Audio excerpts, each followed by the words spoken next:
So, this is something I've never really talked about before. But recently, something happened that made me realize how far life has come. And honestly, it still feels a little unreal. For context, I grew up poor. Not the we can't afford vacations kind of poor. I mean the counting coins for groceries kind of poor. My name is Emma, and I grew up in a small town in Ohio. My dad worked as a mechanic, fixing cars for 12 hours a day. My mom cleaned houses. Both of them worked incredibly hard, but somehow it was never quite enough. Medical bills, rent, groceries. Everything just kept piling up. Most nights, I could hear my parents whispering in the kitchen after they thought I was asleep. Talking about bills. Talking about money. Talking about what they could sell next. But here's the weird part. We actually had very rich relatives. My mom's older brother, my Uncle Richard, was extremely wealthy. Like, mansion, sports cars, private school for his kids, wealthy. He owned several construction companies and real estate properties. And every year, he hosted a huge family gathering at his house. And when I say house, I mean a literal mansion. Swimming pool. 3 garages. Movie theater inside the house. The first time I visited, I remember thinking it looked like something from a movie. But here's the thing. When you're the poor side of the family, you always know it. The comments were subtle at first. My cousin Jessica once asked me, "So, do you guys still live in that tiny house?" Another time someone asked my mom, "Why doesn't your husband just get a better job? Like it's that easy." But the worst moment happened when I was 19. At that time, my dad had injured his back at work. He couldn't work for months. My mom was trying to support everything alone. So I decided to ask Uncle Richard for help. Not money. Just a job. He had several companies, surely there had to be something. Receptionist, assistant, anything. I remember standing in his huge living room. The marble floor was so shiny it almost reflected the chandelier. He was sitting in a leather chair, drinking whiskey. I said, "Uncle Richard, I was wondering if maybe there was a job opening at one of your companies." He didn't even look surprised. He just looked amused. Then he laughed. Not a polite laugh. A real one. And he said something I'll never forget. "Emma, business isn't for everyone." Then he looked me up and down and added, "Some people are just meant to struggle." The room went quiet. My cousin Jessica smirked. A couple relatives awkwardly looked away. I felt my face get hot. But I didn't cry. I just nodded and said, "Okay." Then I left. That night, I sat in my room staring at the ceiling. And I kept replaying those words in my head. Some people are just meant to struggle. Something inside me snapped. And I made a decision. If nobody was going to give me an opportunity, I was going to create one myself. I had absolutely no idea how yet. But that night, everything changed. The next few years were brutal.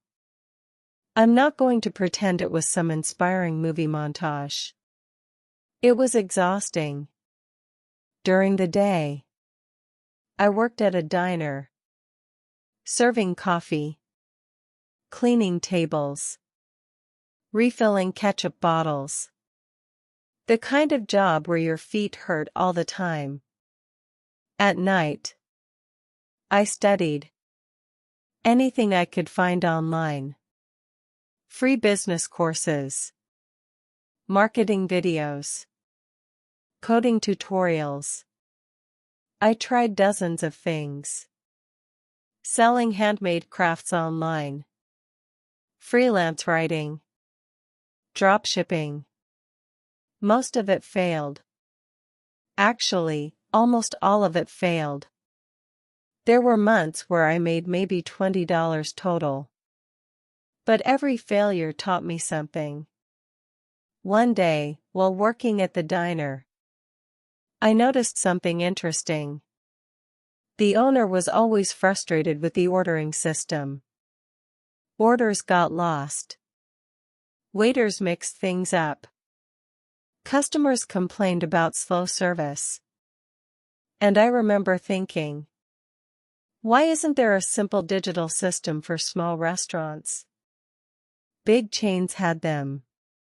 But small diners like ours couldn't afford expensive software. That idea stayed in my head for weeks. So I started researching, watching tutorials, learning basic programming. At first, I was terrible. My code broke constantly. Nothing worked properly. Sometimes I'd spend 5 hours trying to fix one small problem. But slowly, things started to improve. After almost a year, I had a rough prototype. A simple tablet system that restaurants could use for ordering. I nervously showed it to my boss. He looked skeptical.